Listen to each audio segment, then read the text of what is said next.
मैं संजय ठाकुर, युग धर्म प्रज्ञा बुलेटिन की तरफ से मैं आज उपस्थित हूँ भगवान कृष्ण जहाँ उन्होंने गीता का उपदेश दिया था कुरुक्षेत्र में। कुरुक्षेत्र में परम पूज्य गुरुदेव वंदनीय माता जी के आशीर्वाद से यहाँ एक शक्तिपीठ है। गायत्री परिवार की जो विचार क्रांति अभियान है वो सतत यहाँ से चलाए जा रहे हैं। गुरुदेव की जितने भी सप्तसूत्री कार्यक्रम है यहाँ से चल रहे हैं। मैं अभी कुरुक्षेत्र के गायत्री शक्तिपीठ पर उपस्थित हूँ। यहाँ कार्यरत हमारे परिव्राजक महोदय उपस्थित हैं। मैं इनसे अपनों से अपनी बात करता हूँ। सर, क्या नाम हुआ आपका? मेरा नाम गोपाल कृष्ण बेहरा है। हाँ। मैं उड़ीसा संबलपुर से और यहाँ हरियाणा प्रांत में 4 साल से संवैधानी हूँ। अच्छा। और यहाँ की गतिविधियों में संलग्न रहते हैं और गायत्री परिवार के जो सप्ताह आंदोलन के कुछ काम यहाँ चलते हैं, उस काम में सभी का सहयोग होता है। आप गायत्री परिवार से कब से जुड़े?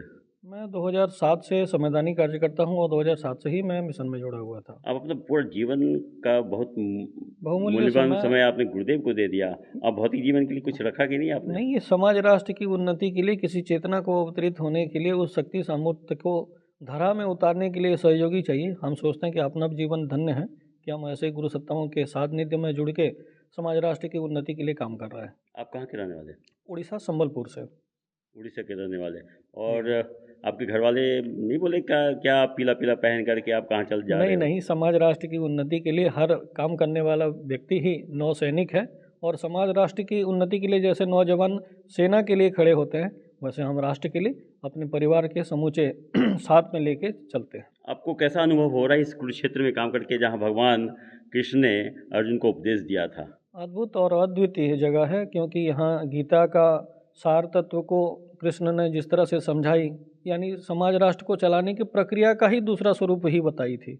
अच्छा। तो निश्चित है कि यहाँ रह के काम करने में भी गौरवान्वित महसूस करते हैं। देखिए, बात निकल के आ रही है कि भगवान कृष्ण ने जहाँ उपदेश दिए थे, जिस क्षेत्र में जहाँ युद्ध भी हुआ था और निष्कर्ष निकला था कि धर्म की स्थापना करनी है, अपने जीवन में भी, हमारे शरीर, हमारे मन में भी धर्म युद्ध चल रहा है। उस धर्म युद्ध को निभाने के लिए हमें गीता के उपदेशों को अपने जीवन में धारण करना पड़ेगा और परम पूज्य गुरुदेव के विचारों को भी हम यदि अपने जीवन में धारण करें, उनके सूत्रों को अपनाएं, उपासना साधना आराधना, तो निश्चित रूप से हम अपने व्यक्तित्व का विकास करने में सक्षम हो पाएंगे। भाई साहब, आप यहाँ युवाओं के लिए कुछ मैसेज दीजिए। आप इस चेतना केंद्र जो आपका केंद्र है, गायत्री चेतना केंद्र कुरुक्षेत्र अभी सप्ताह आंदोलनों में खास करके नशा मुक्ति निवारण के लिए, भ्रूण हत्या के लिए, और इस प्रासंगिक जो प्रदेश है पंजाब और हरियाणा, यहाँ नशा की गिरफ्त में अधिकतर जवान हैं, तो उन सबको एक सकारात्मक पहलू देने के लिए गुरु जी के सत्साहित्यों को हम जन जागरण में लेके चलते हैं। जगह जगह पे पुस्तक मेला और तमाम कार्यक्रम करते हैं, यज्ञ वगैरह करते हैं, और जिसमें नए युवक साथ साथ में जुड़ते हैं और अपने जीवन को गतिशील देने के लिए परम पूज्य गुरुदेव की ओर, आत्मात्म की शक्ति की ओर बढ़ते हैं। इसमें आपको कुछ सफलता मिल रही है इसमें हरियाणा क्षेत्र में? प्राय बहुत सफलता मिल रही है। जहाँ स्कूल कॉलेज से कई सारे विद्यार्थी यहाँ आते हैं। इस भावधारा में हम कम से कम भारतीय संस्कृति ज्ञान परीक्षा कराते हैं। भारतीय संस्कृति में भी कम से कम यहाँ 50-60 स्कूलों से ज़्यादा और कम से कम 8-10 हमारे जो क्षेत्र हैं, पंचायत क्षेत्र हैं, सभी जगह में स्कूलों में बड़ी मात्रा में छात्र उसमें संलग्न होते हैं और गुरु जी के विचारों को भारतीय संस्कृति ज्ञान की परीक्षा के माध्यम में जन जन तक ले चलते हैं। कैसी प्रतिक्रिया कैसी मिल रही है आपको क्षेत्रों से? क्षेत्र में प्रतिक्रिया बहुत बढ़िया है, लेकिन आज की आधुनिक समय में जो सामाजिक व्यवस्थाओं को ताना बाना बनाने के लिए संघर्ष शिक्षा को ओर बढ़ता है, तो थोड़ा सा समय कम मिल पाता है बच्चों के अभिरुचि के लिए। तो रुचि रखते हैं, लेकिन समय इतना निर्धारित नहीं दे पाते हैं, तभी भी आत्मात्मा की चेतना उनमें काम कर रही है।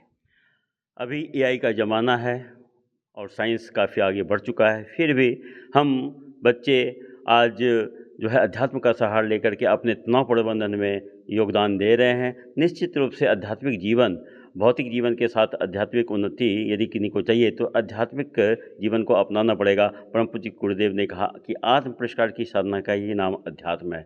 निश्चित रूप से हम संयम, स्वाध्याय, सेवा के माध्यम से हम अपने विचारों में परिवर्तन ला सकते हैं, तभी हम अपने परिवार, समाज और राष्ट्र का निर्माण करने में सक्षम हो पाएंगे।